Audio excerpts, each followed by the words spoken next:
In the hormone space, clinical care is the minimum. The experience is why patients stay. Okay, fine, Jody, that sounds like a pretty good soundbite, but what does that really mean? Here's a truth you may not want to hear. We do a workshop here at AMP for providers to create their business plans along with their action plans. And one of the things we ask them during that 4-hour workshop is what makes you so special that a patient would come to you over a competitor? Now, the answers we get are usually pretty much the same. We listen to our patients. We have nice long appointments. And you know what? All of those answers are true. But that is just the first part. I went to my eye doctor, and it's a small office, so the receptionist could see me from the desk sitting in the lobby. And it was about 15 minutes after the appointment was supposed to start, and I was starting to get a little bit anxious because I had an appointment back at the office. So I walked up to the desk and I said, "So how much longer?" And she said, without even having to look at a screen, "We're running 30 minutes behind." Now, she knew that without having to go find out. So that means she knew all along that the office was running behind. And yet she was staring at me sitting in the waiting room and said nothing. What do you think I did? I got up and I left. And unfortunately, I did not reschedule because I was annoyed.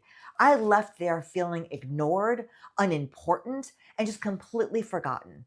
The reality is that from the very first click on your ad, to the smell of your lobby, to the follow-up text that you send after the appointment, to the communication you have when your patient's in the office, every single thing matters. Every touch point is an opportunity to build trust or lose it. And if your experience is average, then your retention is going to be too. Now, let me give you a very simple thing that you can do this week that you can find out what the patient experience is in your office. Call up a friend, somebody that the office does not know and that person has not been to your clinic, and have them go through the steps. Go to the website and fill out a form. Call the office and make an appointment. Fill out the paperwork.